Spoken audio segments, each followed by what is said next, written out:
Frère Vovo Djedje, défenseur de la culture africaine. Je suis animiste, je suis kamite. Je suis contre les différentes religions importées qui divisent nos familles. Je suis contre les différentes politiques extérieures, comme si l'Africain n'avait pas d'origine, l'Africain n'a pas d'histoire, l'Africain n'a pas de spiritualité. Et c'est ce que je vais défendre ici. Et c'est à ce à quoi les Africains doivent réfléchir.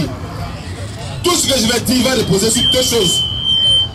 Tout ce que je dirai, ce que je vais dire, ça va reposer sur deux choses. Un, les faits historiques. Deux, le raisonnement. Parce que quand Dieu nous a créés, il nous a donné le cerveau. Le cerveau nous permet de pouvoir analyser tout ce que nous recevons. Pour ne pas que d'autres hommes comme nous puissent venir nous escroquer, puissent venir nous marmailler. C'est ça la raison du cerveau. Quand on expose souvent, on a l'impression que l'Africain n'a rien fait, l'Africain est dernier. Nous disons non. Nous sommes à la base de l'humanité. Parce que l'humanité, d'abord, on va devenir ce qu'elle est devenue au jour d'aujourd'hui. Comme on vous enseigne dans vos livres d'histoire, l'humanité était carrément noire. Est-ce que les Noirs n'ont pas inventé des religions d'abord?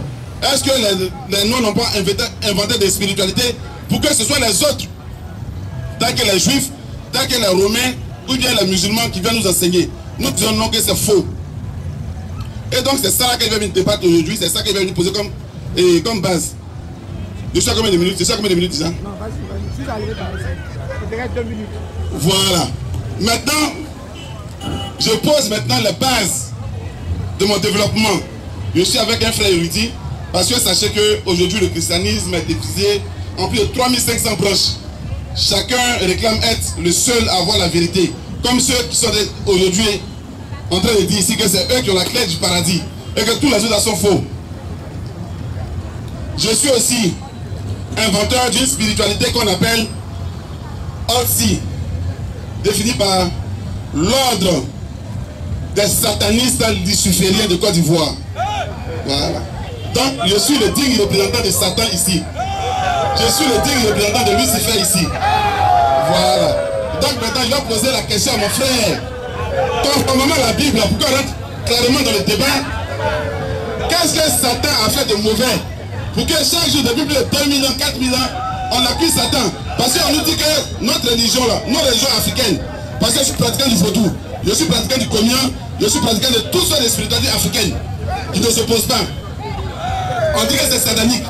Maintenant, conformément à la Bible, qu'est-ce que Satan a fait de mauvais? Question à vous.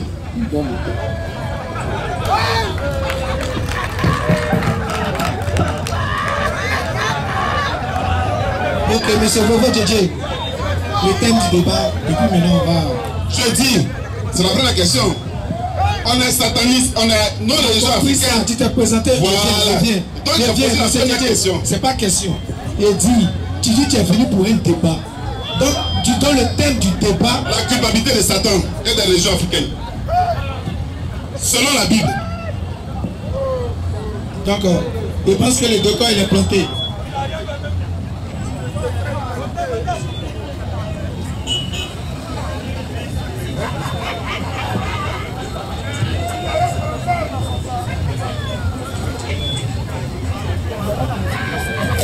Je rentre dans les détails. Ok, monsieur. Satan a tué qui? Il a fait quoi? Monsieur Vovo Djedje. Je vous en prie. Ok, on va entamer. Tu vas avoir 5 minutes pour, comment on appelle, ton introduction. Et après, je pense qu'on va faire 2 fois 10 minutes. J'ai fini mon introduction.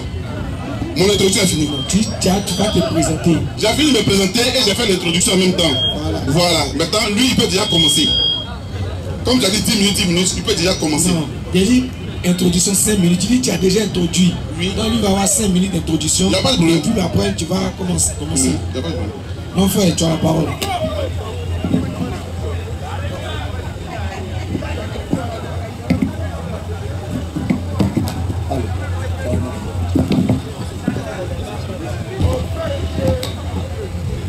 Amen.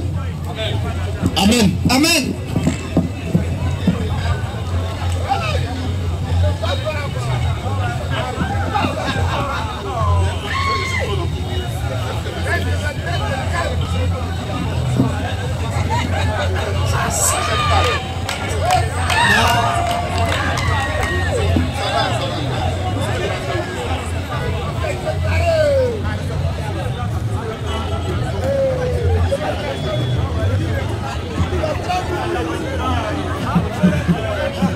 Comment ça me fait rire? Amen. Amen. Pour moi, ce n'est pas un débat qui doit se passer ici. Première chose, vous savez, on peut être avancé en âge, mais on ne peut pas avoir certaines connaissances sur certaines choses. Donc, quel que soit son âge de droit qui est là, il est venu pour que je l'enseigne sur le christianisme. Donc, c'est pour que je l'enseigne et il va prendre les enseignements, il va partir. Pourquoi je le dis? Actuellement, il y a un mouvement qui s'élève qu'on appelle le kémitisme.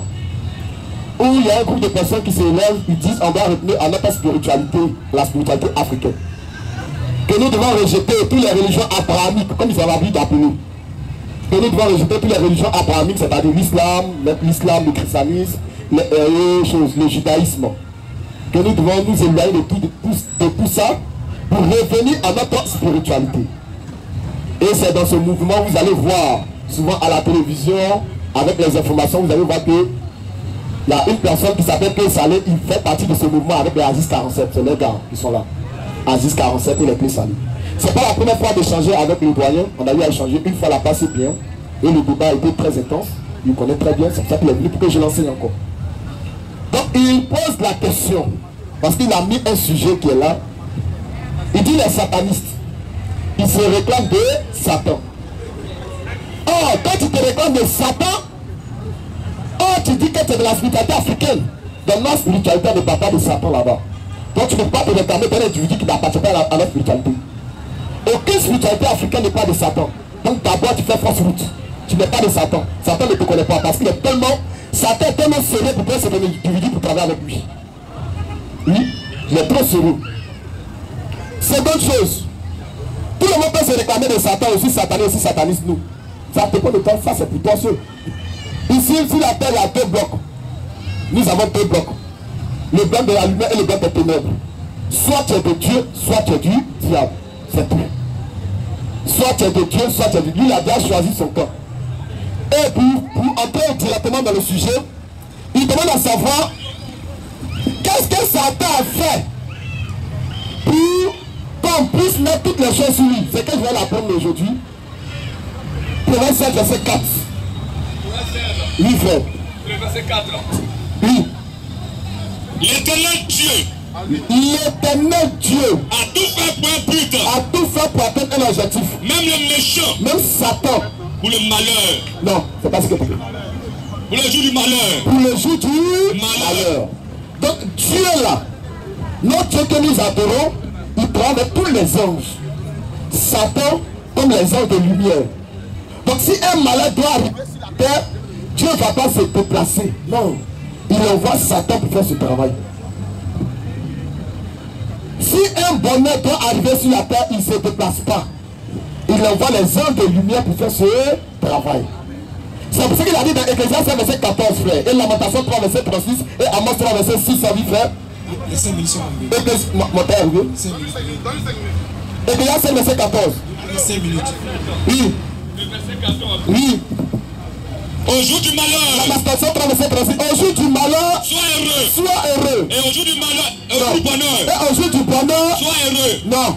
Au jour du bonheur. Sois heureux. Et au jour du malheur. Réfléchis. Bonheur comme le malheur. Vous comprenez? Donc tout ce qui nous arrive de mauvais sur la terre, nous disons que Satan ne fait rien. C'est Dieu qui est la base. Tout ce qui arrive de bien sur la terre, nous disons que Satan ne fait rien, c'est Dieu qui est à la base. Il dit, au jour du malheur, réfléchis, et au jour du bonheur, sois heureux. Car Dieu a fait l'un comme l'autre. Dieu a fait le bonheur comme le malheur, afin que l'homme ne découvre en rien ce qui viendra après lui. Merci, frère. Oh frère, vas-y. On fait 36 ans, on fait tant à autrui dans sa cause. Quand on fait tant à autrui dans sa cause, le Seigneur ne va-t-il pas? Qui dira qu'une chose arrive sur la terre sans que le Seigneur l'ait ordonné? N'est-ce pas de la volonté du Très-Haut que viennent les mots et les biens? Oui, frère. Pourquoi? Pourquoi l'homme, oui, vivant se plaindrait-il? Pourquoi non? Pas ce qui est écrit. Pourquoi l'homme, oui, vivant? Pourquoi l'homme vivant se plaindrait-il? Pourquoi ballon de son vivant se plaindrait-il? Que chacun se plaigne Que chacun se plaigne de ses propres péchés. Donc c'est Dieu qui a fait le bonheur et le malheur. Pour nous, Satan là ne fait rien. C'est tout. C'est ce que je veux lui faire comprendre d'abord. Donnez le micro.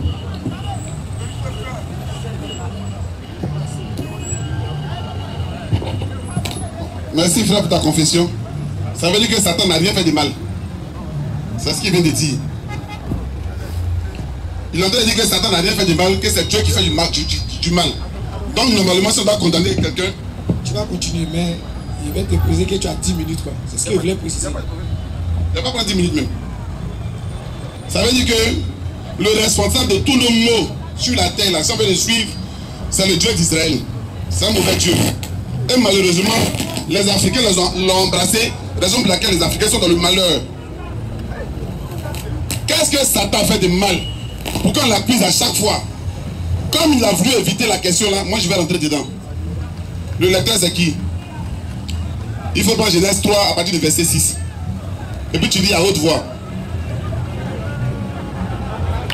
Écoutez, c'est Satan. Genèse 3. Satan qu'on accuse à chaque fois là. Genèse 3 à partir du verset 6. Au verset 6. Oui. La femme vit que l'homme était bon à manger et agréable à la vue, et qu'il était précieux pour ouvrir l'intelligence. Et je me rappelle, hein. On dit la chute de l'homme là est partie d'Adam et Ève. Ils ont désobéi à Dieu d'Israël. Et donc, c'est parti à partir du moment où la femme a mangé, a donné le fruit à son mari, elle a consommé, puis elle a donné le fruit à son mari. Ça veut dire seulement que l'homme a chuté, il a désobéi à Dieu.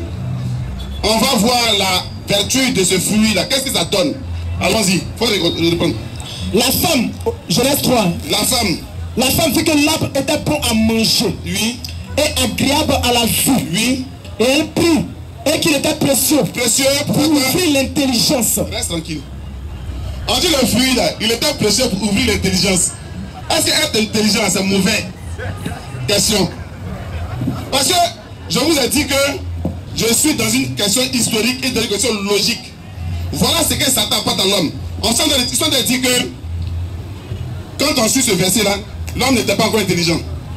Il ne connaissait rien, il était à l'état de l'animal. On va voir ce que Satan a apporté à l'homme. Et puis à cause de quoi on est en train de l'accuser pour rien là. C'est un péché pour ouvrir quoi? L'intelligence. L'intelligence, c'est la capacité de l'homme à pouvoir trouver des solutions à ses problèmes. Autrement dit, avant que Satan n'arrive, l'homme n'était pas intelligent. Continue. Elle prit de son fruit. Oui. Et elle en mangea. Oui. Elle en donna aussi à son mari, Oui. qui était près d'elle. Et il en mangea. Et puis qu'elle a mangé, qu'est-ce qui s'est passé? Les yeux de l'un et de l'autre s'ouvrirent. Les yeux de l'un et des autres s'ouvrirent. Grâce à Satan, vos yeux se sont ouverts. Continue. Et il connut qu'ils étaient nus. Et ils ont pris conscience qu'ils étaient nus. Si vous avez pris conscience que vous êtes nus là, c'est grâce à qui? Selon la Bible. Faut continuer. Faut continuer. Et ayant cousu des feuilles de figuier, il s'enfuit des ceintures. Voilà. Alors, reste tranquille. Et donc, grâce à Satan, dont je suis l'adorateur, à travers tous mes fétiches qu'il a fait en Afrique ici, vous êtes habillés. Vous voilà qui sont. Qui êtes là. C'est ce que la Bible dit. Continue. Alors, ils entendirent la voix de l'Éternel Dieu qui patrouillait le jardin. Restons là pour le moment. On dit, voilà que grâce à Satan, l'homme est devenu intelligent. Est-ce que vous ne payez pas l'école chère de vos enfants pour qu'ils deviennent intelligents? Est-ce qu'on peut reprocher à Satan d'avoir été mauvais pour l'homme? Amen. Parce que si vous êtes affligés aujourd'hui, puis nous sommes là, c'est grâce à Satan. Je pense qu'on doit l'applaudir. Applaudissez Satan. Donc, ce que les christianistes disent là, ce n'est pas raisonné. Ils ne sont pas logiques dans ce qu'ils disent. Ils ne font que tourner dans la persuasion. Sinon, dans le fond là, tout ce qu'ils disent là, c'est de nous persuader à venir les adorer. À venir les accepter. Sinon, si on rentre sur le côté du raisonnement et de la logique, Satan n'a rien fait de mal. Il faut aller à partir du verset 19, verset 20. Écoutez bien. À partir du verset 19. Oui. C'est à la sueur de ton visage. Non, il faut prendre le verset Adam donna 20. Au verset 20. Adam donna à sa femme le nom de l'Éternel Dieu qui a Adam et à sa femme des habits de peau. 22. Au verset 22. Ouais. L'Éternel Dieu dit, voici. Voilà. Écoutez bien. Écoutez très bien. Mon temps, il reste combien de minutes? 5, d'accord. Écoutez très bien cette partie là. Hein, allons-y. L'Éternel Dieu dit, voici, l'homme est devenu comme l'un de nous. L'homme est devenu comme l'un des dieux. L'homme est devenu comme Dieu. Question. Pour la connaissance du bien et du mal. Arrêtons-nous là. Quand l'homme devient comme Dieu là, c'est une chute ou bien c'est une élévation? Question, vous qui réfléchissez, vous qui êtes partis à l'école, on dit grâce à Satan, l'homme a connu le bien et le mal. Et puis aujourd'hui, le Dieu même de la Bible vient confesser que l'homme est devenu comme lui, grâce à Satan. Est-ce que Satan, c'est que Satan fait? C'est mauvais mais c'est bien. Quand l'homme devient comme Dieu là, c'est une élévation mais c'est une chute. Raison philosophique. Allons-y. Pour la connaissance, voici, l'homme est devenu comme l'un de nous. Donc l'homme est devenu comme Dieu. Pour la connaissance du bien et du mal. Grâce à qui? Satan. C'est Satan. Donc c'est une élévation. Et donc quand l'homme devient Dieu là, il ne se rabaisse plus, il se distingue maintenant de l'animal. Parce que les animaux sont laissés au même titre. L'homme est évolué, il est devenu comme Dieu. Et ça on le doit à qui? Selon la Bible. Je pense que le doigt à Satan. Continue. Empêchons-le maintenant. Empêchons-le maintenant. Tu vas continuer.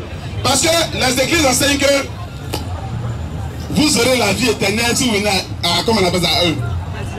Chaque église enseigne ça. Hein? Vous allez vivre éternellement. Mais écoutez là, c'est que le Dieu même de la Bible confesse. Ça sort de lui-même sa bouche. Allons-y. Empêchons-le de faire quoi? Empêchons-le maintenant d'avancer sa main et de prendre de l'arbre de vie et de manger et de vivre éternellement. Voilà, justement, je viens. Voilà que l'homme ayant accès à la connaissance par Satan, il devait maintenant toucher le fruit qui lui donnerait la vie éternelle. Et Dieu lui-même dit empêchons-le. C'est que Dieu n'a jamais voulu, le Dieu des églises n'a jamais voulu que vous ayez la vie éternelle. Jamais. Donc tous ceux qui vont venir vous promettre la vie éternelle, c'est des menteurs. La seule vie éternelle, si vous devez la suivre, c'est Satan qui la donne. Selon la Bible. Ce n'est pas moi qui ai dit.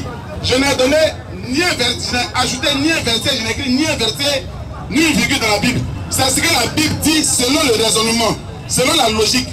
On dit, Satan voulait montrer à l'homme, l'homme ayant eu accès à la connaissance, il devait maintenant toucher le fruit de la connaissance, comment on appelle ça, de la vie éternelle, pour vivre éternellement, et Dieu l'a empêché. Donc là, Dieu il est responsable de tous nos malheurs sur la terre. Normalement, on doit le condamner. Je m'arrête là.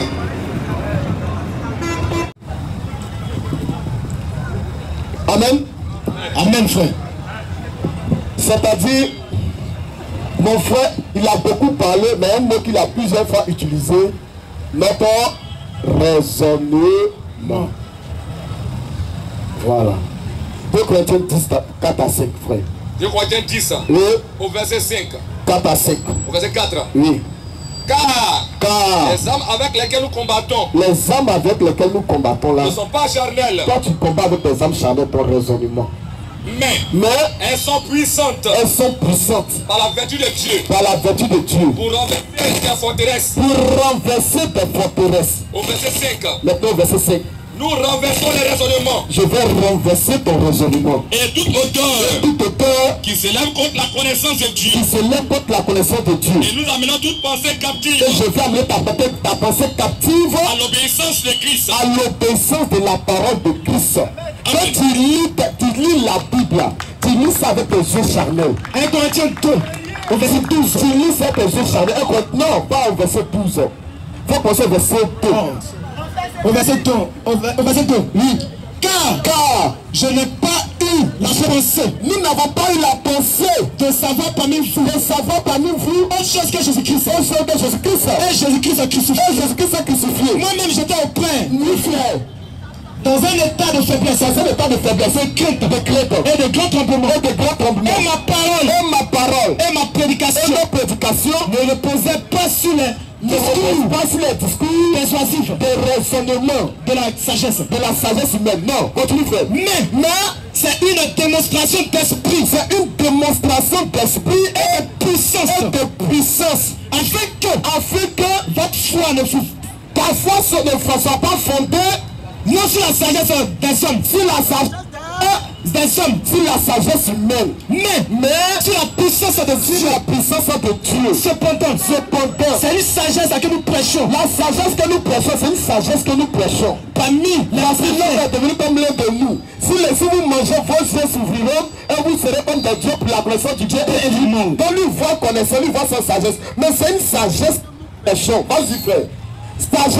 Sagesse qui n'est pas de ce siècle. Qui n'est pas de ce siècle. Ni des chefs de ce siècle. Ni des chefs de ce siècle. Mais qui doivent être avertis. Nous prêchons la sagesse de Dieu. Nous prêchons la sagesse. Donc il y a la sagesse de Dieu et il y a la sagesse du monde.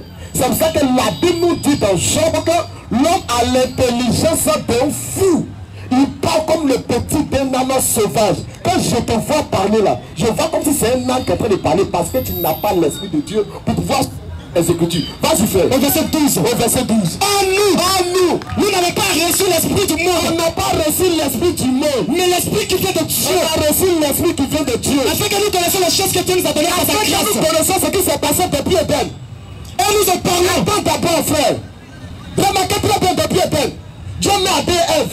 La Bible dit qu'il a mis ça tout chaud d'avance. Il a dit, tu ne mangeras pas de l'arbre d'avancée du pain, tu vas quand le jour tu en mangeras, tu mourras. Il ne sait pas qu'il y avait Satan là-bas qui allait entrer. Quand Satan peut, pourquoi il n'a pas entré ensemble pour bloquer Satan? Question. Vous devez vous poser la question d'abord. Pourquoi Dieu n'est-il pas entré ensemble pour bloquer Satan? Pour qu'il a donné cette loi à Adam, il ne sait pas qu'Adam a mis l'arbre d'avancée du pain du mal. Question. C'est parce que depuis avant la fondation du monde, il y a quelque chose qui s'est passé. Un Pierre verset 8 avec Pierre. Un Pierre 38 avec Pierre. Regardez ce qui s'est passé d'abord. Et vous allez savoir pourquoi Satan est entré ensemble. C'est impossible. Il fait. Christ aussi a souffert. Il fait un Pierre plutôt 18 avec Pierre. Un Pierre 18 avec Pierre. Sachant que c'est pas par des choses périssables. Par des choses périssables. Par de l'argent. Par de l'argent. Il fait. Vous avez été racheté de la même manière de vivre. On a été racheté de la même manière de vivre. Que vous avez hérité de vos pères. Que nous avons hérité de nos pères. Mais le sang précieux de Christ. C'est par le sang précieux de Christ. Le sang précieux de Christ a coulé depuis quand? Combien d'années? Sans défaut. Et sans tâche. Prédestiné avant la fondation du monde. Le sang de Christ a été prédestiné. Ça a coulé avant que le monde soit fondé. Mais pour que le sang de Christ puisse avoir effet, le sang de Christ a coulé pour les péchés, il faut que le péché rentre, frère. Mais s'il n'y a pas de péché, comment ce sang va avoir effet? Question. S'il n'y a pas de malheur. S'il n'y a pas de malheur, comment tu vas savoir qu'il y a le bonheur qui existe? Question. S'il n'y a pas de choses, s'il n'y a pas de maladie, comment tu vas savoir que le gars qui est là donne la guérison? Question. S'il n'y a pas la mort, comment tu vas savoir que c'est Dieu qui donne la vie? Question. Il faut que la mort rentre pour que tu puisses adorer. C'est clair. Il y avait en Éden, Adam n'adorait pas Dieu. Il n'y avait pas d'adoration. Donc pour que Dieu puisse attirer Adam pour l'adorer, il faut que le péché rentre. Pour que Adam puisse savoir que la personne qui donne la vie, la personne qui donne le salut, la personne qui donne la guérison, la personne qui est le rédempteur, c'est Jésus-Christ. Quand Dieu va faire entrer cela maintenant, qu'est-ce qui va se passer? Il va dire, regardez ton ce qui se passe en Éden. Quand Dieu rentre en scène, il dit, Adam, qu'est-ce que tu as fait? Il dit, la femme que tu as mise auprès de moi m'a donné de l'âme et j'en ai mangé. Il va devant la femme, il dit, la femme, pourquoi tu as fait cela? Elle dit, le serpent m'a séduit. Il va devant le serpent, il ne lui pose pas de questions parce que tout ce qui se passe là, nous disons que tout était déjà prédestiné. Et maintenant, nous ne sommes que des marionnettes que Dieu utilise. C'est aussi des marionnettes que Dieu utilise pour pouvoir faire quoi? Pour pouvoir connaître sa pensée. C'est simple. C'est simple. Donc si tu ne comprends pas la pensée de Dieu et tu ne connais pas la pensée de Dieu, il dit non, mais Satan, c'est-à-dire Satan, que Dieu a dit, Dieu a interdit l'homme d'avoir la vie éternelle. De tout temps. Non, empêchons l'homme maintenant d'avancer sa main, de manger et de vivre éternellement. Donc Dieu empêche, tu sais, pour le péché. Le péché en peut. Il faut qu'il y ait rédemption. Donc c'est par ce sang qu'il y a rédemption. Donc lorsque le péché va quitter maintenant, nous allons entrer dans la vie éternelle. Parce que lorsque Adam était là-bas, il était sans péché. Adam était de la dispensation de l'innocence. Il ne connaissait rien. C'est ce que la Bible dit. Pour avoir le rôle des saints, il faut comme un enfant. L'enfant ne sait pas faire la différence entre le bien et le mal. Il est innocent. Donc lorsque nous avons la pensée d'un enfant, nous pouvons hériter de la vie éternelle. Donc le Seigneur n'est pas venu pour nous donner une sagesse, une connaissance, mais il dit, je suis le chemin, beaucoup de sagesse et de cesse. L'homme augmente son chagrin et sa douleur. Donc plus tu es intelligent, plus tu es sage, plus tu vas augmenter ta douleur. S'il faut faire encore beaucoup de recherches, c'est que avec toute votre sagesse, vous ne pouvez pas savoir ce qui se passe après la mort. tu ne peux pas savoir qu'est-ce qu'on peut utiliser pour vivre éternellement. Comme toi tu dis que tu es sage, que Dieu n'est pas sage, donnez-nous la potion magique qui existe pour que nous puissions avoir la vie éternelle. Depuis 2000 ans, depuis des milliers d'années, votre science africaine existe, mais on n'a pas encore vu la potion qui existe pour que nous puissions vivre éternellement. Mais une personne en plein dit, je suis la vie. Quiconque croit en moi aura la vie. C'est simple. Donc dès que tu crois en lui, tu as la vie. Ce n'est pas une histoire de sagesse humaine, ni une histoire de connaissance humaine, mais c'est une histoire d'esprit.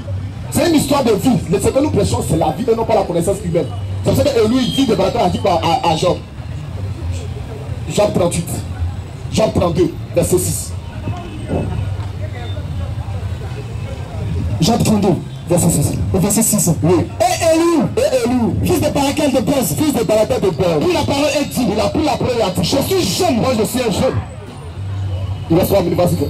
Je suis jeune, moi je suis jeune. Et vous êtes un vieillard. Et lui c'est un vieillard. C'est pourquoi j'ai craint. C'est pour ça que j'ai craint. J'ai redouté de vous faire savoir mon sentiment. J'ai redouté d'abord, avant de parler d'abord. Pourquoi? Je disais en moi-même. Nous disait en nous-mêmes. Les jours parleront. Les jours vont parler. Le grand nombre d'années enseignera la sagesse. Parce que lui est âgé. Mais en réalité là, dans l'homme, c'est l'esprit, c'est le Saint-Esprit, le souffle du Tout-Puissant, le souffle de Dieu, qui donne l'intelligence, ce n'est pas l'âge,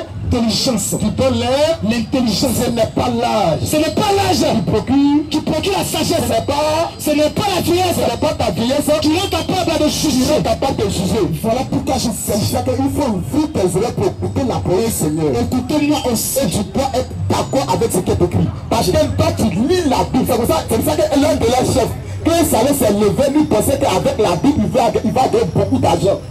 Mais Dieu ne t'a pas appelé. Et quand Dieu appelle quelqu'un, ce n'est pas de lui de le rendre riche. Et il va venir à la caméra, à la prévision, je sais à l'église, je n'ai rien gagné. Toi tu penses qu'on va à l'église pour avoir les pieds de ce monde? On ne va pas à l'église pour avoir les pieds de ce monde. Donc enlevez ça de votre tête. Parce que si notre frère, si notre prophète, ou encore si notre Dieu, qui est Jésus-Christ, a été pauvre, qui sommes-nous pour être riches dans ce monde? Question. Donc vous prêchez, le problème, ils ont un problème avec le christianisme. On va rentrer dans le fond et je vais te montrer par A plus B que le christianisme que nous prêchons est aussi une tradition africaine. C'est des questions-réponses là, ta langue va sortir. Et tu verras te poser des questions tellement piégées que tu ne vas même pas t'en rendre compte. Je te pose, mes questions sont mises à part. Je ne sais pas d'amener le champ. C'est mon frère qui m'a appelé, j'ai mis mes questions à part. Mais c'est des questions, dans le développement, chacun peut se lever pour dire ce qu'il veut. Ta pensée, ma pensée, ainsi de suite. Mais c'est des questions répétées, on commence à se titiller là. Là tu vas voir, je m'arrête la frère. Shalom. Enseigne la sagesse. Donc, il vous reste 10 dernières minutes. Après, on va prendre quelques questions.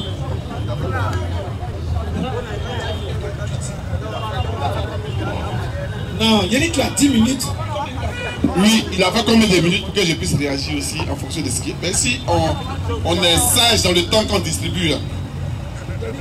10 minutes. Ben. J'ai dit 2 fois 10 minutes. Et tu as donné des 10 minutes, tu n'es pas arrivé au bout de tes 10 minutes. Lui aussi n'est pas arrivé au bout de ces 10 minutes. Il reste 2 dernières minutes et 10 minutes encore. 2 fois 10 minutes, tu as 10 minutes à 10 minutes. Si tu n'es pas arrivé, que tu as fini de parler, on lui donne le micro. Ou bien le temps que tu as laissé là, tu veux qu'on rajoute encore. Non, c'est votre temps, hein, c'est votre espace que je voudrais respecter, je l'ai dit. Mais comme tu as dit 10 minutes, est-ce que son temps de passage a fait 10 minutes? Est-ce que ce n'est pas plus que ça? Il n'est pas arrivé. D'accord. Et donc je vais... Quand tu as fini de parler là, il était 48, c'est maintenant les 58. Quand tu as fini de parler, il était 48. Ok, je pensais que le frère dans son développement allait me mettre en difficulté ou bien il allait réfuter ce que j'ai dit. Il n'a pas fait, il est parti dire autre chose. Autre chose qu'on a entendu depuis très longtemps. Quand il parle ici, il donne l'impression qu'il est le premier à avoir lu les versets bibliques qui sortent. C'est un verset là. Il y a des milliers d'années, les catholiques le sortent.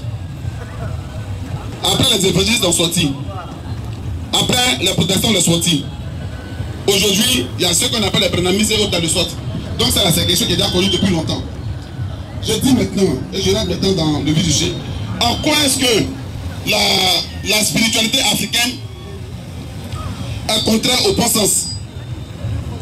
Quand tu parles, tu ne parles pas du Dieu d'Israël. Je vais demander au frère qui est à côté là.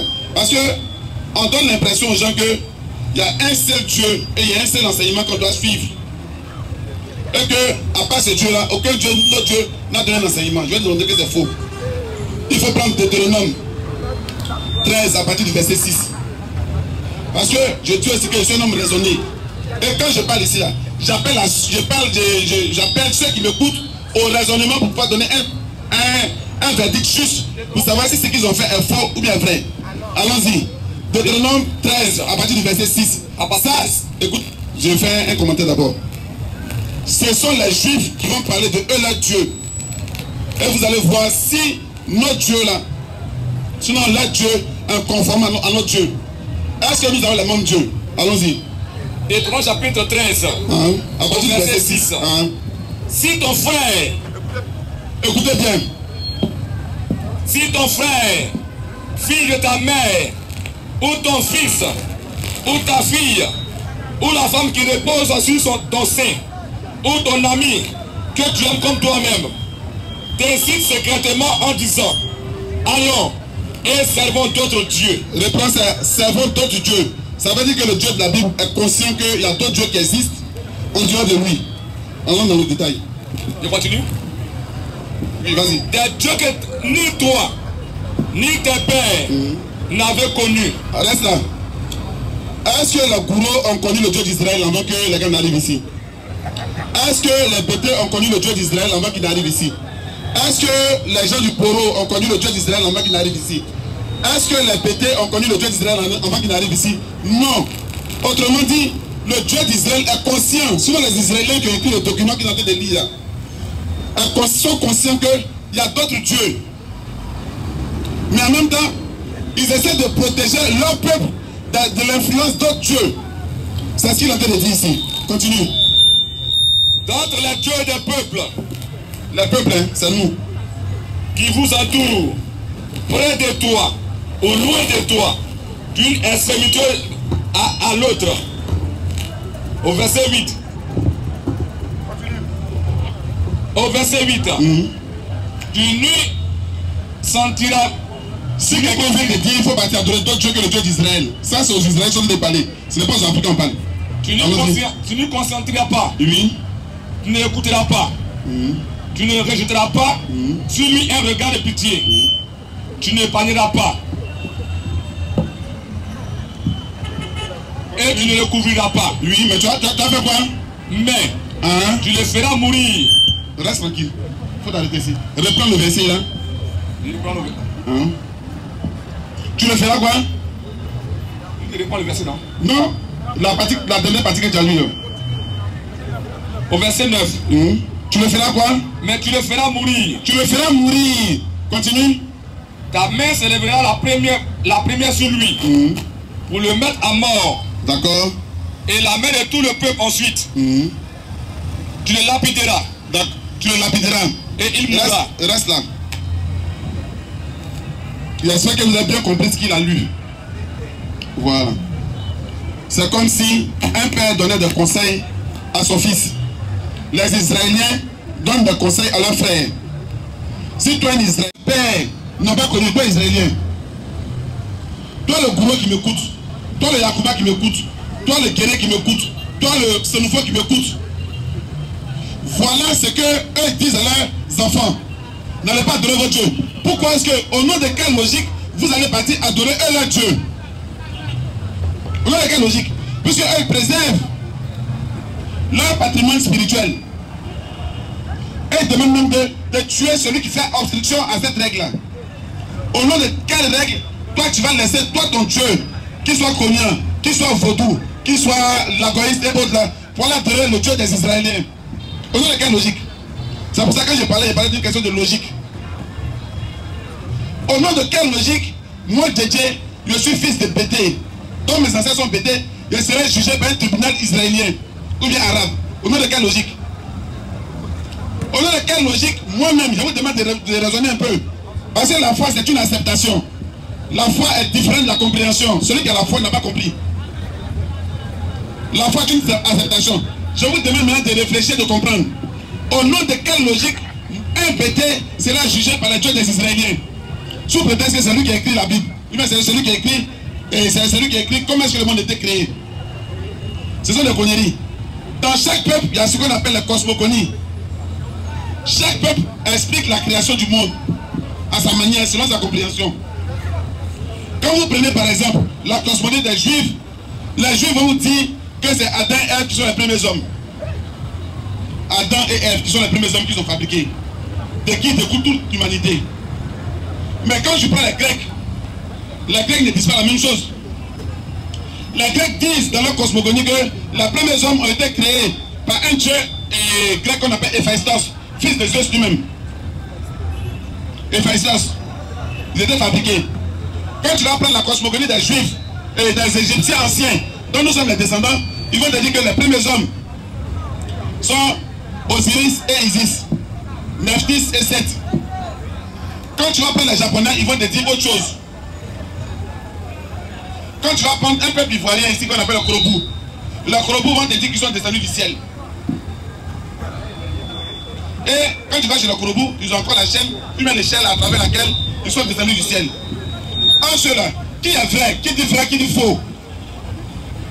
Ça appelle à ce qu'on appelle le raisonnement. C'est le raisonnement logique qui nous permet de savoir qui dit vrai, qui dit faux. Et toi, on vient te menacer avec une histoire de si tu ne crois pas en nous, en ce que nous disons là, tu vas en enfer. Je vais vous dire la vérité aujourd'hui, cette histoire d'enfer, de paradis là, ça n'existe pas. C'est la chose qu'ils ont fait pour effrayer les enfants au premier niveau.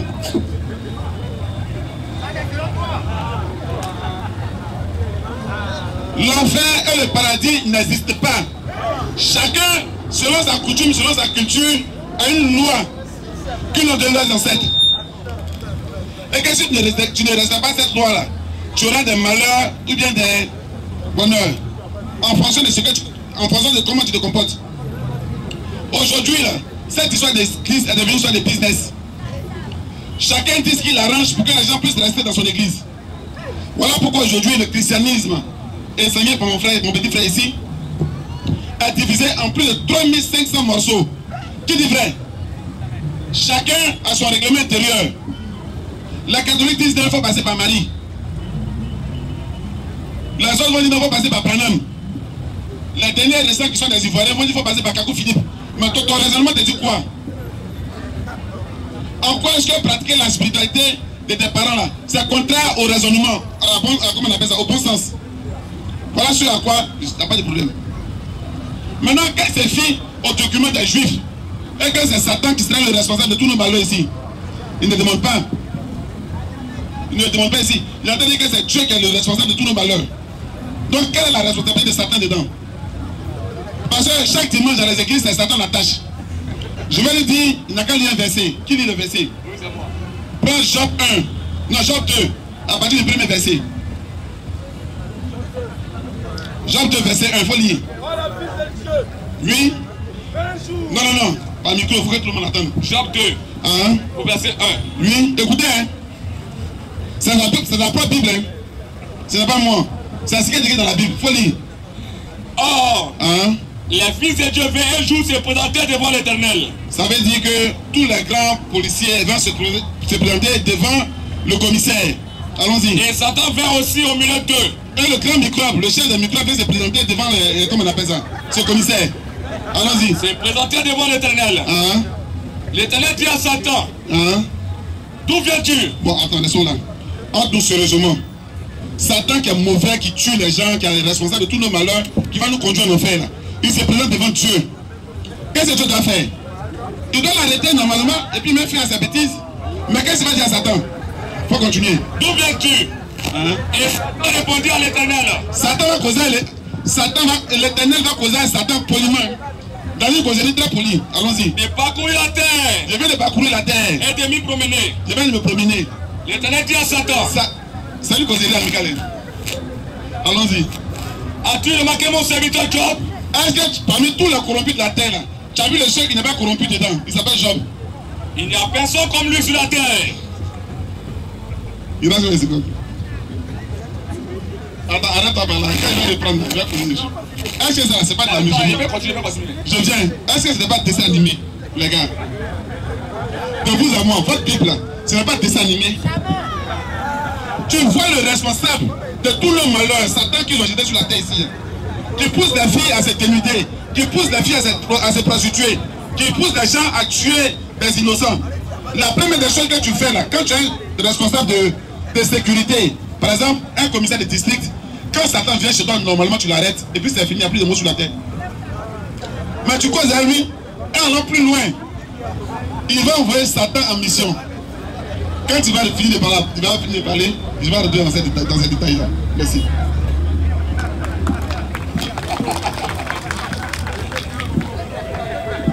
Donc frère, tu as tes 10 dernières minutes et après on va passer au moins 2 ou 3 questions de chaque côté. Satan souffre de...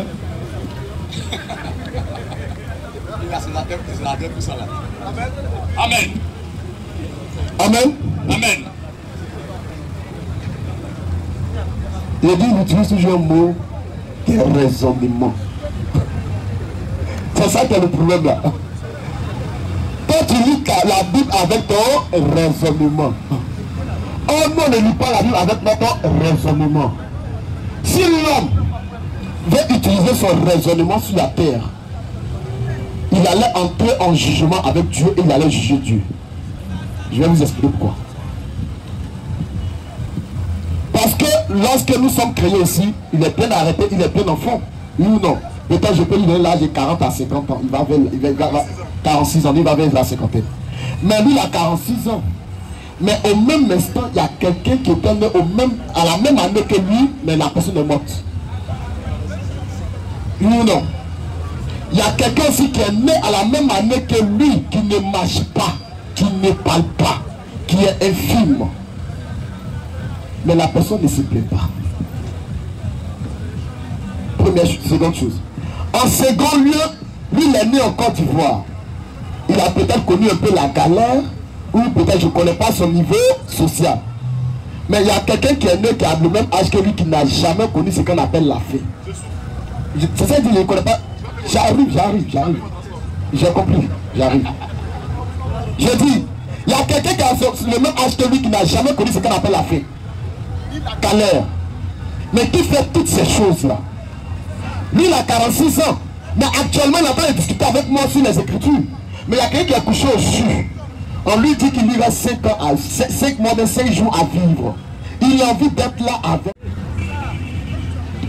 Actuellement, il y a des personnes qui ont mis leur confiance en leurs parents parce que leurs parents devaient faire leurs études. Pour qu'ils puissent continuer les études, mais leurs parents qui ont leur seul espoir est mort soit d'un accident de voiture ou un matin, donc c'est fini, c'est tout. Toute la famille est prisée. J'ai dit, si nous voulons entrer en conflit, on va faire asseoir Dieu et on va le faire asseoir sur chaise blanche et on va discuter avec lui. Mais Dieu là, Daniel 4, verset 35, qu'est-ce qu'il a dit? Tous les habitants de la terre, tous les habitants de la terre ne sont à ses yeux que néant. Il s'en fout de tout le monde. Il agit comme il lui plaît. Dieu, il agit comme il lui plaît. Avec la main des cieux. Avec les armées qui sont au ciel.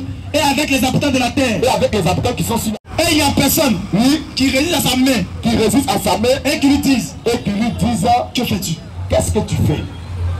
Il n'y a pas quelqu'un qui peut causer avec Dieu. Qui peut contester avec Dieu? Le vent d'agir dira-t-il à celui qui l'a volé? 9-10. Pourquoi m'as-tu fait ici?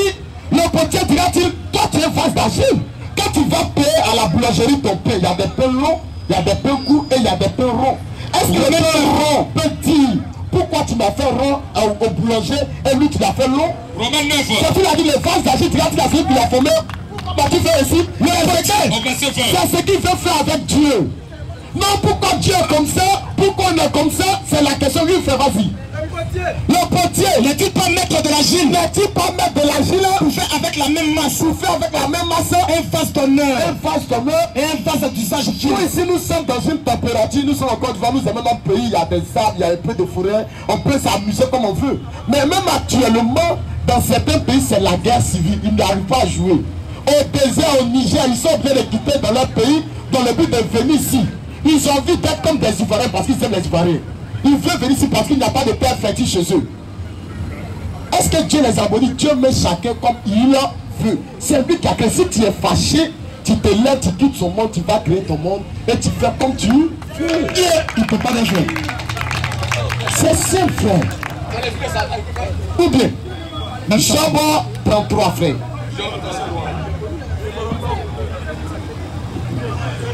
Tu dis quoi? J'arrive d'abord. Il a pris le livre de Job. Et il parle de Job. Tu penses que Dieu se lève comme ça pour frapper un homme facilement? Parce que Job n'a rien fait. Va lire l'histoire de Job. Tu vas savoir que Job c'est un faux type. Première chose. Job est un vantard. Deuxième chose. Job est un orgueilleux. Troisième chose. Donc maintenant, comme Dieu maintenant veut le mettre à plat, la personne qui veut utiliser pour aller frapper Job, c'est qui? Sa main gauche. Satan. Il dit Satan, viens ici. Qui va faire sortir le nom de Job la première fois dans sa bouche? C'est pas Satan, c'est Dieu. Il dit, as-tu remarqué mon Job qu'il n'y a personne comme lui qui est expliqué? Et maintenant, il n'y a personne comme lui sur la terre. Mais pourquoi Dieu dit Job est intègre devant Satan? Parce que notre Dieu n'est pas un accusateur. Il n'accuse pas ses enfants devant le diable. Qu'est-ce qu'il fait? Il va prendre soin de ses enfants. Il protège ses enfants. Et ce qui se passe, asseyez-vous. Attaquons. Faut même pause.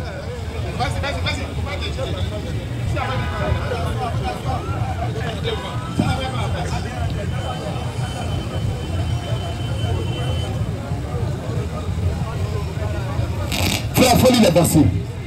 Job 2. Non, Job 35. Maintenant, voyez ce que Job a fait. Écoutez très bien ce que Job a fait. Job 35, 1 à 2. Job 35. Oui. Au verset 1 à 2. Oui. Et lui reprit et dit, Oui. imagine, tu vas avoir raison. Toi, Job, tu imagines avoir raison. Penses-tu te justifier devant Dieu? Est-ce que tu penses te justifier devant Dieu? Continue. Au verset 3. Ouais, vas-y. Quand tu dis, que me sert-il? Que me sert-il? Que me revient-il? Que me revient-il? De ne pas pécher. De ne pas pécher. C'est à toi que je vais répondre. C'est à toi, Job, je vais répondre. Et à tes amis en même temps. Et à tes amis, les 3 amis qui sont là. Oui, vas-y. Considère les cieux. Considère les cieux. Et regarde. Et regarde. Vois les nuées. Il faut regarder les nuées. Comme elles sont au-dessus de toi. Oui, frère. Si tu pêches. Si tu pêches. Quel tort lui causes-tu? Si toi tu as péché, ça fait quoi à Dieu? Et quand tes péchés se multiplient. Si tes péchés se multiplient là-haut. Que lui fais-tu? Est-ce que ça va diminuer la puissance de Dieu? Ça ne lui fait rien. Donc arrête de te justifier, je suis saint, je suis pur. Tu n'es rien devant Dieu. Et au fur et à mesure que ça s'est passé, Job essaie de se justifier. La Bible dit que Dieu entre en scène directement. Ça veut dire quoi? Dans Job 38 maintenant. L'Éternel répondit à Job du milieu de la table. Il dit, qui est celui qui obscurcit mes discours par des péchés, par des intelligences? C'est un vaillant homme, je t'interrogerai. Et tu m'instruiras. Oui, frère, qui est celui? Où étais-tu? Où étais-tu quand je fondais la terre? On nous dit où tu étais quand Dieu fondait la terre. C'est toi qui discutes avec Dieu. Nous ne discutons pas avec Dieu. Nous disons que sa volonté soit faite. Quand quelque chose de mal arrive, on dit Amen. Quand quelque chose de bon arrive, on dit Amen. Parce qu'il agit comme lui plaît. Toi, tu lis la Bible avec ton raisonnement humain. C'est simple.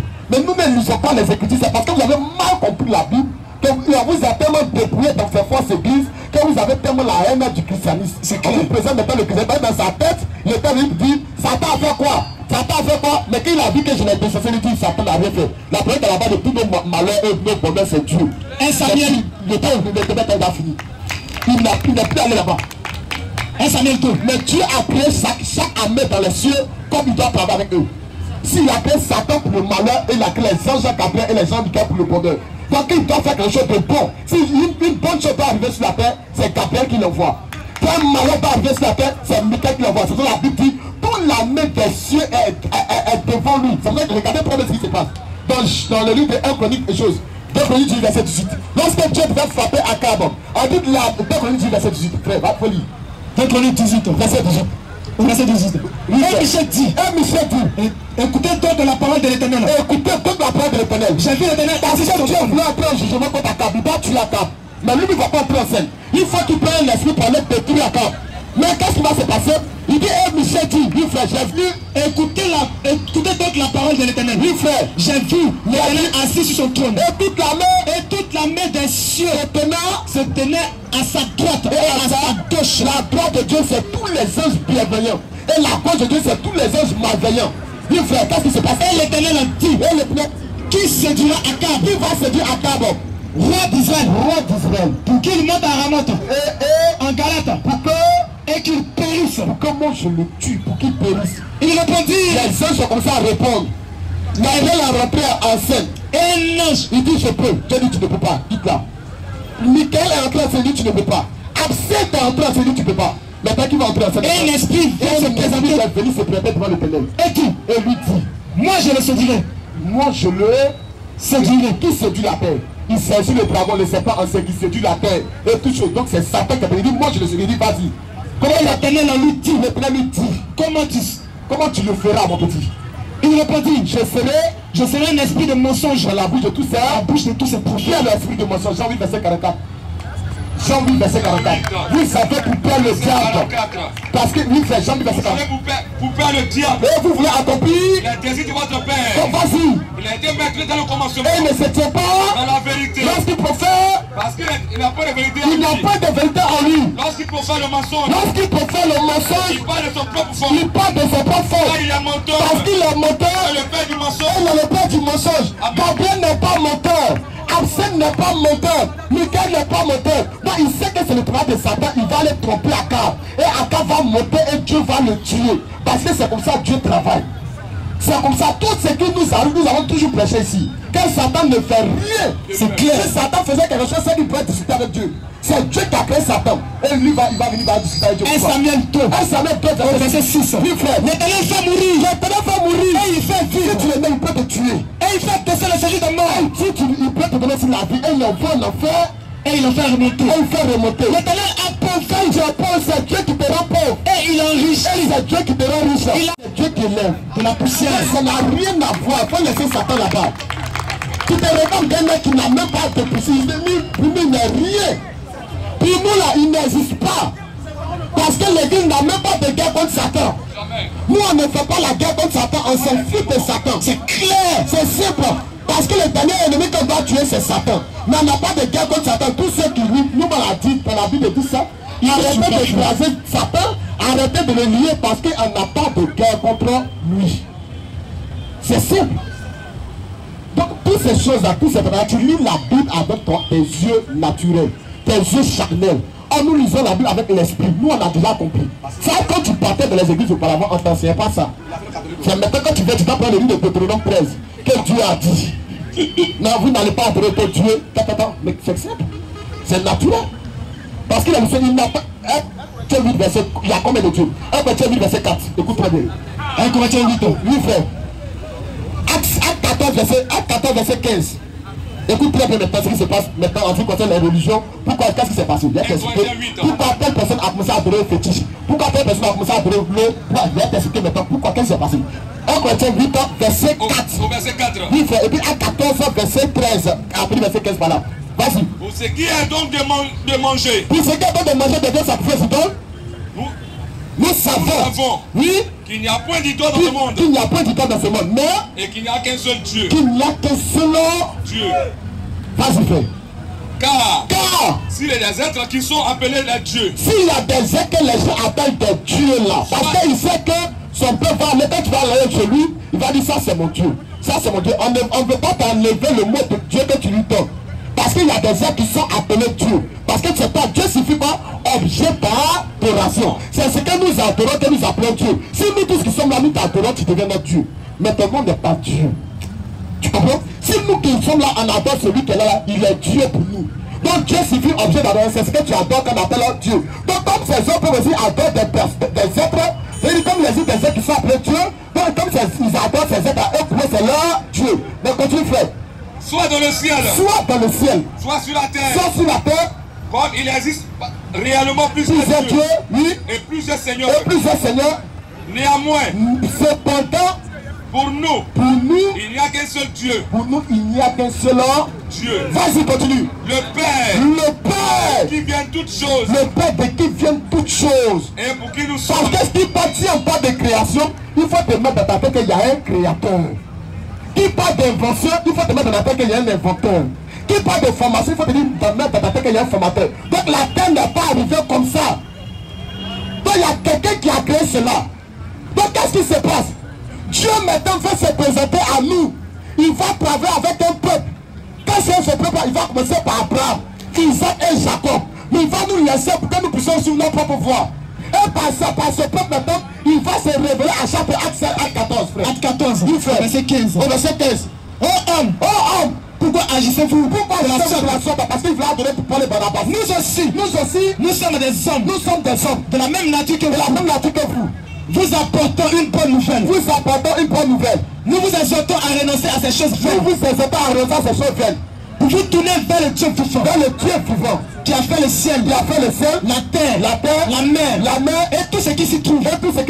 C'est Dieu, dans les âges passés, dans le temps passé là, a laissé toutes les nations. Il t'a laissé les gens libres d'habiter dans ta liberté pour que tu puisses suivre ta propre voie. Et quoi qu'il n'ait cessé de rendre témoignage. Non, il n'a pas cessé de rendre témoignage pour dire qu'il existe.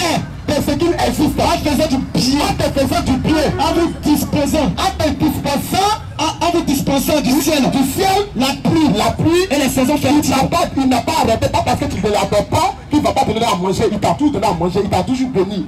Aujourd'hui, il va se révéler à une personne qui est le Christ pour te dire que c'est lui maintenant qui t'a laissé auparavant. Reviens à lui. C'est sûr.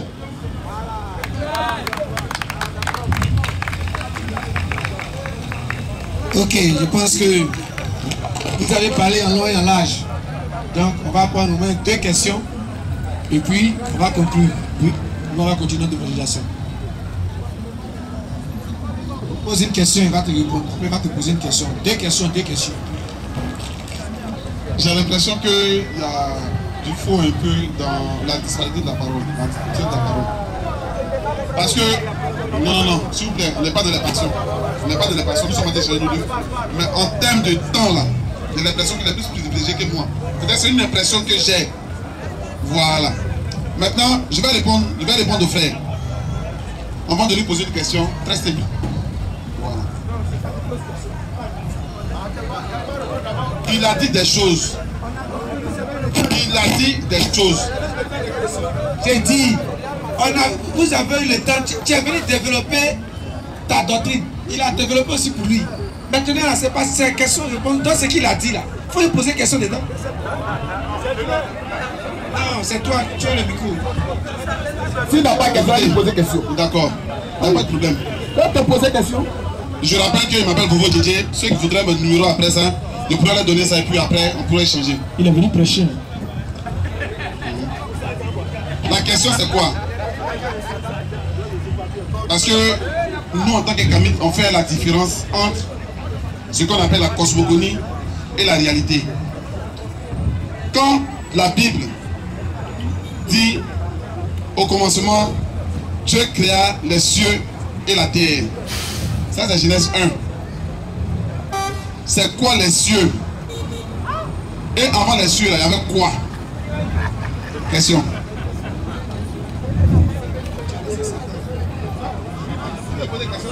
Mais c'est sur le thème. Je pense que tu es venu ici avec 2. Et sur le mode, il faut qu'il regarde les choses. Voilà. Et il y a eu un thème.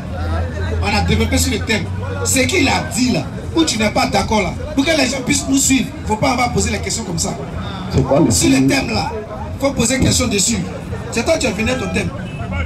S'il n'a pas question, il m'a question. Non, je vais lui poser une question maintenant. Sur le thème. Donc, puisque tout à l'heure, lui-même il a innocenté le diable parce qu'il a rendu le Dieu de la Bible responsable de tous nos malheurs. Nous, ayant ce qu'on appelle le libre arbitre, sachant qu'il y a plusieurs dieux. Parce que quand tu lis le document des Juifs ont leur version, les Arabes ont leur version, les bouddhistes, quand ils étaient anciens pratiquants, ont leur version. La cosmogonie, mais la spiritualité africaine a sa version. Comment est-ce que lui, il définit Dieu? Quelle est la définition de Dieu? Parce que la définition de Dieu qu'il a donnée, c'est la définition de la version de Dieu d'Israël. Je vais lui dire que ça montre un peu des limites. Parce que le mot même Dieu n'est pas israélien. Le mot Dieu là, ce n'est pas israélien. C'est une combinaison de la divinité. J'attends sa question là. Parce que ce que je dis là,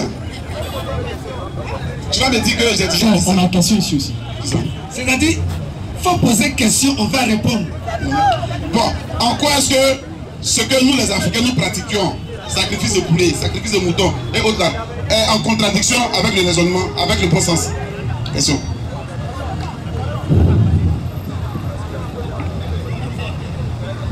Normalement, dans un débat, dans un échange, quand vous finissez de faire, il y a un thème qui est là sur un plateau, quand vous finissez de faire, chacun finit de développer le thème. C'est dans le thème, on se pose des questions. Si toi tu n'as pas de questions à poser, c'est que... c'est que... Pourquoi tu as accepté le débat là? Fallait partir. C'est juste que tu viens te présenter, parler, c'est tout. Si je... Attends. Aïe. Tu parles ici du sacrifice des poulets, des moutons. Pour répondre à sa question, c'est-à-dire, le temps de réponse, ça fait 5 minutes. Est-ce qu'il voulait préciser? Il n'y a pas de souci. Il parle ici du sacrifice des poulets, des moutons, quand on sacrifie, mais dans le... Première chose, nous sommes des Africains. Nous sommes des Africains, donc nous connaissons ce qui se passe. Lorsqu'on fait ce genre de sacrifice, c'est qu'il y a soit pour faire une rédemption, pour demander pardon aux esprits. Ou encore, lorsqu'il y a des récoltes pour les remercier. Mais lui, il a dit, il parle avec son raisonnement et sa logique. Est-ce que dans la logique humaine et dans notre raisonnement, un esprit peut-il exister? Question. Est-ce que dans notre raisonnement, nous pouvons voir qu'il y a des esprits qui existent? Parce que si toi tu vas tes yeux avec... Nous on te dit que la Bible est un livre qui est spirituel. Et nous sommes des hommes spirituels. Mais tu as parlé, tu es rentré dans la Bible avec ton raisonnement. Si moi je rentre dans ta spiritualité, mais pourquoi vous tuez ces animaux? Moi je suis peut-être un vegan. Je vais faire comment? Peut-être un végétarien plutôt. Ceux qui se posent pour qu'on puisse tuer les animaux. Le fait de tuer un animal, si toi tu as péché, c'est toi qui vas te tuer. Pourquoi un animal qui n'a rien fait, tu as le Dieu? Pourquoi? Où sont les esprits? Est-ce que les esprits existent? Donc moi c'est mon raisonnement. Mais toi tu vas me faire comprendre que non. Ici, chez nous, ici, là, il y a des esprits auxquels on doit demander pardon parce que ce sont ces esprits que nous adorons. Mais mon esprit, avec mon raisonnement, ne peut pas concevoir cela parce que pour moi, c'est ce que je vois, ce que je touche qui existe. Si je ne vois pas quelque chose, que je ne touche pas quelque chose, pour moi, ça ne peut pas exister. Donc, maintenant, c'est ce que je te faire comprendre que nous, là, nous prêchons une sagesse qui est divine, mystérieuse et cachée, que Dieu a cachée au temps des âges. Tu comprends? Donc ici, là, nous parlons de façon spirituelle. Nous employons un langage spirituel pour les choses qui sont spirituelles. Dans même temps dans le vaudéisme, dans le kémitisme, ainsi de suite, vous faites des sacrifices aussi pour les choses qui sont spirituelles. Nous prêchons une chose qui est aussi spirituelle. Donc maintenant, tu ramènes avec moi aussi de la spiritualité que les esprits existent. Maintenant, ces esprits qui existent là, nous voulons maintenant te faire comprendre que au-dessus de ces esprits, de la même manière que nous sommes dans le monde. Parce que le monde est la manifestation physique de ce qui est spirituel. Dans ce monde dans lequel nous existons, il y a ici sur notre tête des chefs, les chefs d'État. Quand même qu'il y a plusieurs pays, il y a au-dessus de ces pays, il y a un chef qui gouverne tous ces pays. Ça c'est les États-Unis, ça c'est la Russie. Ça a toujours été comme ça. Donc il y a un pays qui gouverne tous les autres pays. Quelque soit, même si tu es quelque soit ton État, il y a un pays qui gouverne. Donc il faut se mettre aussi dans la tête que parmi les esprits là-haut, il y a un esprit qui est au-dessus de ces esprits, qui est le Dieu vivant qu'on appelle le Dieu des esprits et des prophètes. C'est lui que nous venons te présenter, que tu dois adorer. Or, au lieu d'adorer ces sujets, tous ces esprits sont au-dessus de lui. C'est ce qu'il a dit dans Philippiens 2, verset 5. Ayez en vous les sentiments qui étant Jésus-Christ, lequel existe en forme de Dieu, n'a pas regardé comme une preuve arrachée, dans égal avec Dieu. Mais c'est depuis lui-même. En prenant une forme de serviteur, en devenant semblable, un sujet devient semblable. Donc, elle a parlé comme un saint homme. Oui, il s'est élevé lui-même. Oui, vas-y jusqu'à la croix. Jusqu'à la mort. Oui, frère. C'est pourquoi Dieu l'a souverainement élevé. Lui a donné le nom qui est au-dessus de tout nom. En fait, au nom de Jésus, tous genoux fléchissent dans les cieux, et sur la terre. Oui, et que toutes les confessent que Jésus-Christ. Tous les esprits que tu adores confessent que Jésus-Christ est Seigneur. Donc c'est lui qui est le Seigneur. Ça on appelle le Seigneur des esprits et des prophètes. Colossiens 1:15.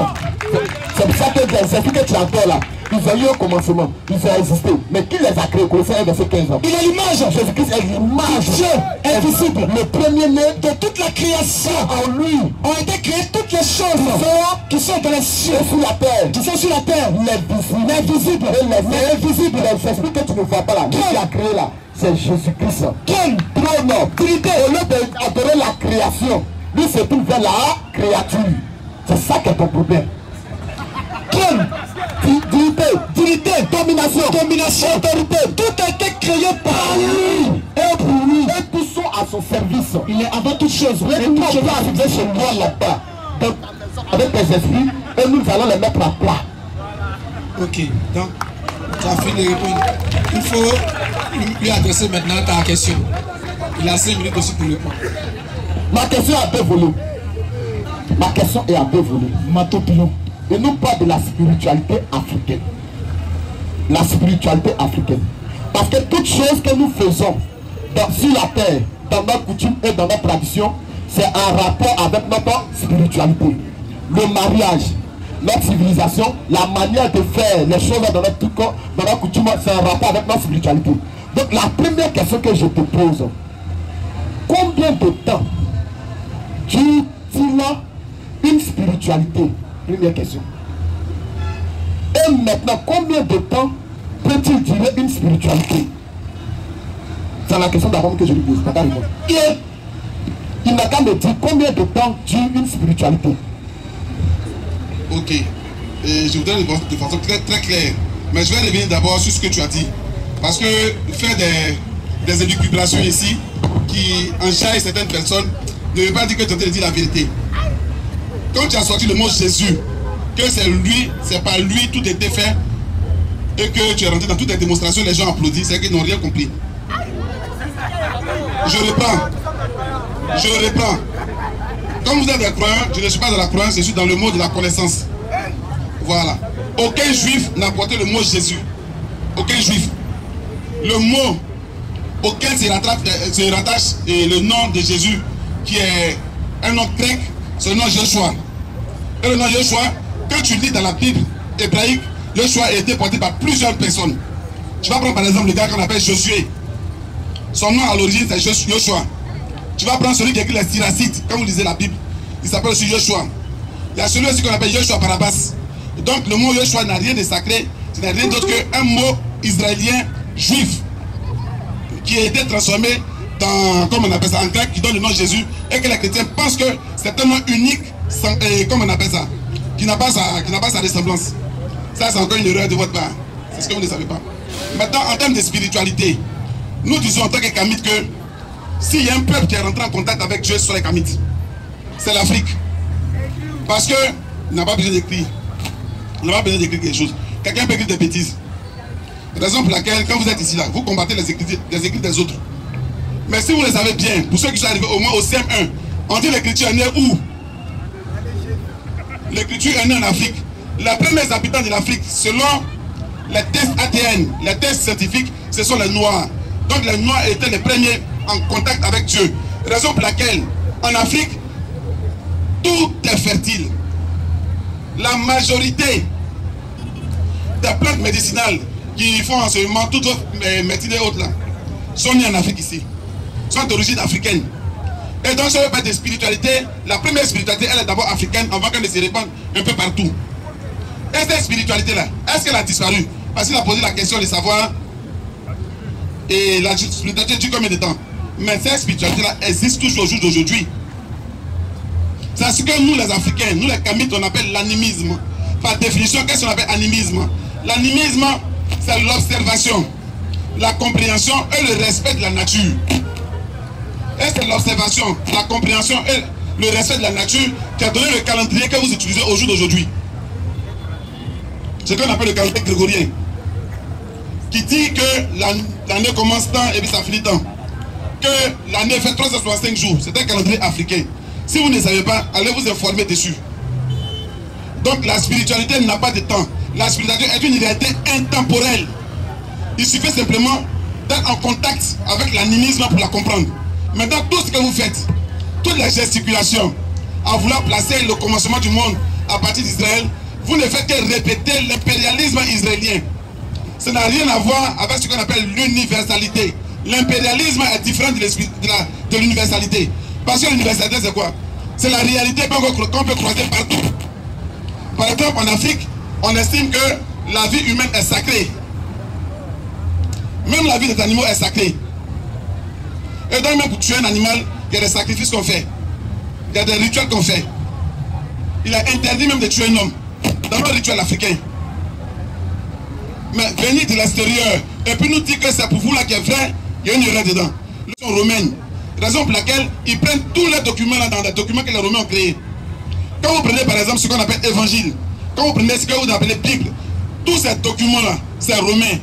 Quand vous dites Jésus-Christ, Christ, est-ce que Christ est un mot israélien?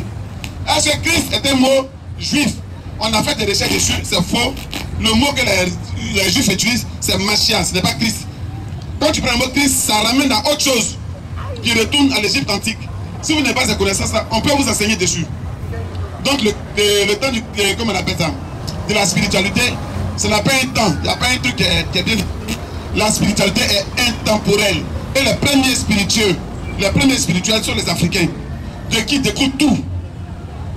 Pourquoi est-ce que prendre une copie alors que l'original est là? En quoi est-ce que le vaudou est mauvais? En quoi est-ce que la pratique des, comment on appelle ça, non, le fétiche c'est très scientifique. C'est le fétiche qui a créé tout ce que vous avez comme téléphone et autres là. Je peux rentrer même dans les détails si vous revenez tout à l'heure. En quoi est-ce que c'est en contradiction avec le bon sens pour qu'on puisse condamner ça? Si on le condamne aujourd'hui, c'est par impérialisme. Et les Arabes qui sont très intelligents, qui ont reçu le christianisme entre le 4e et le 5e siècle, ont développé une nouvelle philosophie arabe à travers le christianisme qui a donné l'islam. Donc ce sont des régions impérialistes. Quand ils disent que c'est pour eux qui est vrai, nous qu'est-ce qu'on dit? Nous Africains on dit quoi?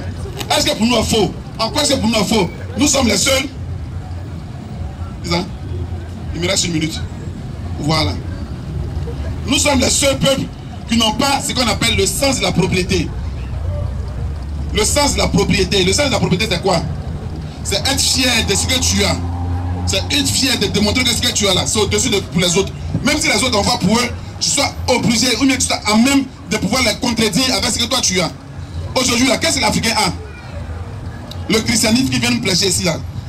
Bon, je présume que ce n'est pas des businessmen comme Gédéon, comme Makosso, comme Karambiri et autres. Je présume qu'ils sont de bonne foi. Mais à partir du moment où ça vient d'Israël, ou bien de Rome, eux là ils disent quoi? Parce que c'est là le débat. Raison pour laquelle je parle de raisonnement. Le raisonnement nous permet de pouvoir juger de ce qui est bon, de ce qui est faux, de ce qui est utile, de ce qui est inutile. Merci.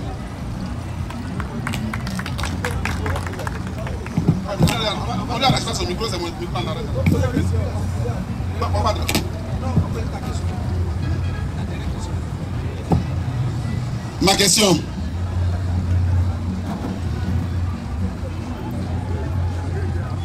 Ma simple question est la suivante. En quoi est-ce que vous, votre doctrine est différente des catholiques? Je rappelle que toute forme de christianisme que nous avons aujourd'hui sur le marché, ou bien nous connaissons aujourd'hui, et ça, je me rattache à l'histoire. Ce n'est rien d'autre que des rebelles qui sont détachés du catholicisme. À partir de 325, d'abord, il y a... Ouais, mais ce soir, c'est la question que je vais lui poser. Puisque, quand vous prenez le christianisme, vous prenez votre document. Il y a deux parties. Ancien Testament, Nouveau Testament. L'Ancien Testament, les originaux sont en hébreu, et que le Nouveau Testament, les originaux sont en grec. Alors que Jésus est censé avoir vécu en Israël. Et donc il connaissait déjà la langue araméenne. Et l'écriture araméenne existe au jour d'aujourd'hui. En quoi est-ce que ce que vous enseignez, parce que je rappelle que c'est entre 360 et 366 que l'Église catholique, appelée catholique maintenant, a décidé qu'on se réfère à 4 livres au lieu de plusieurs autres livres avant. En quoi est-ce que vous êtes différents? Qu'est-ce qui vous oppose? Et puis vous les traitez de sorciers alors que vous êtes sortis d'eux. C'est vraiment ma question. Le micro. Quand tu es venu là, tu as donné ton thème. C'est sur le thème là, tu vas poser question. Mais le gars a dit, moi j'ai dit je suis sataniste. Il m'a montré que Satan n'a rien fait de mal. Il a dit ici. Lui-même il est reproché à Satan. Bien au contraire, que Satan c'est Dieu qui l'utilise. Donc on laisse ce côté-là tomber, il est déjà tombé sur ce côté-là. Monsieur, je suis sataniste. Donc Satan n'a rien fait de mal. Est-ce que lui-même l'a reconnu? Que tout ce que Satan fait là, c'est Dieu qui l'a autorisé. Dans ce débat là, on ne parle plus de ça. Ce n'est pas plus de débat. Donc c'est faux de condamner Satan. Donc il va répondre à la question. Voilà. Il va répondre. Parce que ici là. Parce que ce qu'il a dit là, ça n'a rien à voir avec sa question qu'il a posée là. Tu n'as pas l'amener. Ça n'a rien à voir avec le thème qu'il a développé. Si La tu as question parlé, que- tu as parlé. Non. Quand tu es venu là, tu as donné. Tu es rentré dans quoi? 2 thèmes. Non, Et j'ai c'est fait une deux exposition, thèmes, tu as je me suis donné- présenté. Non, tu as donné 2 thèmes. Viens te dire. Je me suis présenté. Je me suis Va présenté. répondre. Il va répondre. Va répondre. Vas-y, frère. Allô. Vous voyez, le gars nous ramène toujours à l'Afrique. C'est que je ne rejette pas à la spiritualité africaine. Mais il nous parle ici de l'Afrique en tant que personne de l'humanité. Ce ne sont pas les Africains qui ont dit ça. C'est les mêmes occidentaux là que tu rejettes, ce sont ceux qui sont te dire que l'Afrique est le berceau de l'humanité. Mais tu as accepté ça et tu dis amen à ça parce que ça t'arrange. C'est clair. Fallait dire qu'il mente. Fallait dire qu'il mente. Oh, c'est qu'il oublie. Avant que les Occidentaux ne viennent faire ses recherches avec les cabanes 14 ou ces choses-là, la Bible avait déjà parlé de ça. Que l'Afrique est le berceau de l'humanité. Avant même la venue de Jésus.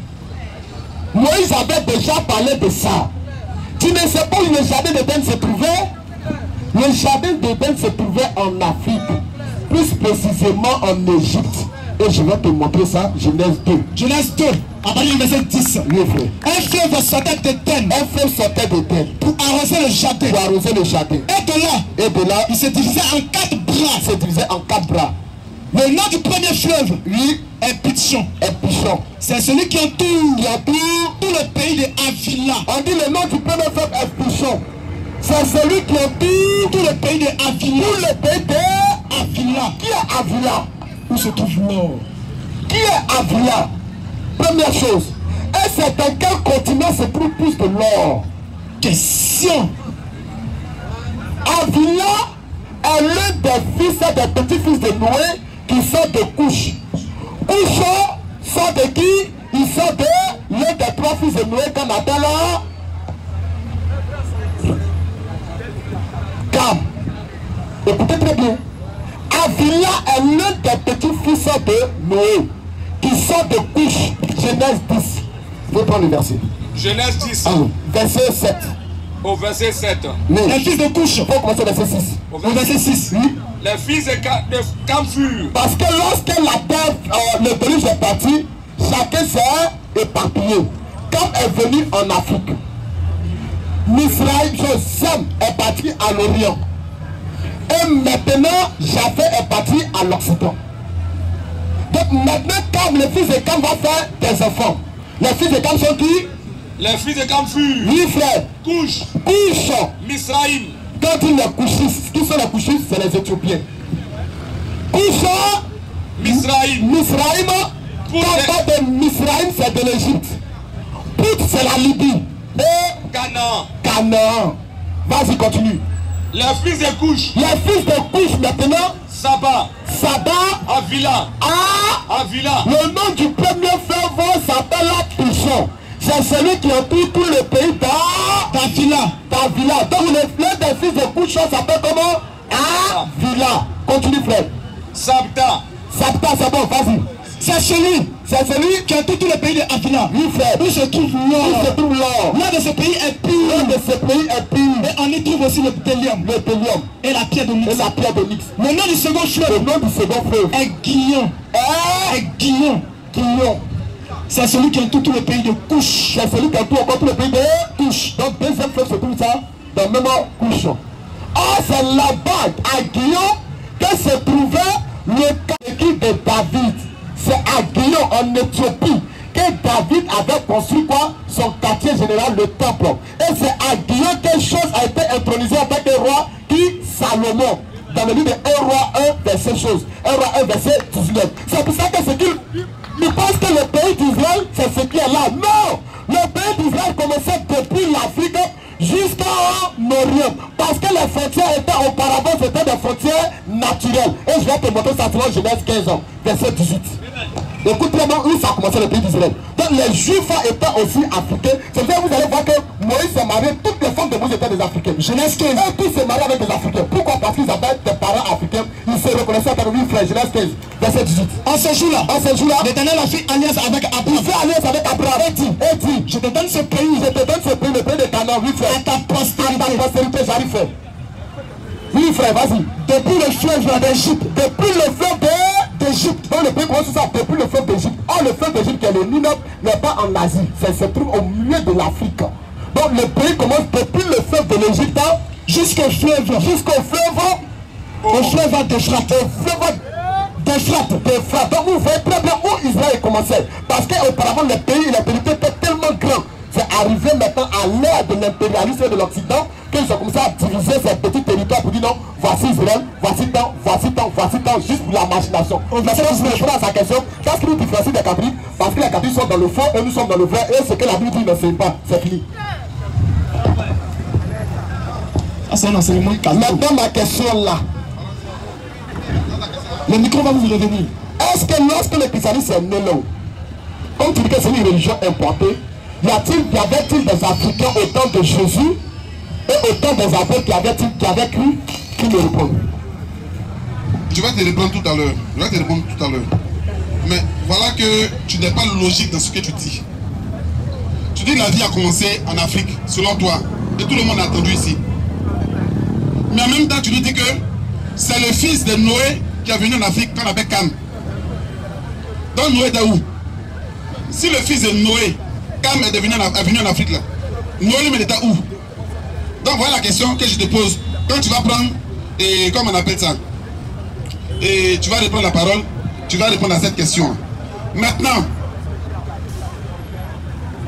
quant à l'origine de l'homme, c'est une grosse erreur de croire que ce que les Blancs ont dit, c'est ce que nous répétons. C'est faux. Il y avait une science africaine très longtemps. C'est vrai qu'elle était détruite, l'histoire de l'Afrique était détruite, on ne la maîtrise pas au jour d'aujourd'hui. Mais ce que les Blancs disent ne font que confirmer ce que nos ancêtres avaient déjà dit. Ne font que confirmer ce que nos ancêtres avaient déjà dit. L'histoire est conforme à la réalité. Quand on étudie l'origine de l'homme là, vous parlez d'Adam et Ève qui sont les premiers êtres humains sur la terre. Les Juifs même, à travers les études, ont démontré que Adam et Ève ont existé il y a autour de 5700 et quelques ans. On va tolérer ça à 6000 ans. Mais en même temps, les recherches archéologiques, peu importe qui a découvert, mais ça découvre la réalité. La réalité démontre que le peuple de la terre de Côte d'Ivoire, même si ça ne s'appelait pas Côte d'Ivoire, a été habité il y a plus de 15 000 ans. Il y a ce qu'on appelle les pierres de la Maraoué, dont un grand chercheur africain que malheureusement nous ne connaissons pas trop, qui s'appelle Ndiangoron Poix, a découvert. Ces pierres de la Maraoué là sont en forme humaine. Jusqu'au jour d'aujourd'hui, ça se trouve au Musée national de Côte d'Ivoire. Vous pouvez vérifier ça. Si Adam et Ève ont existé il y a 6000 ans, qui sont les premiers êtres, comment est-ce que les hommes, depuis plus de 9000 ans, ont fabriqué des pierres en terre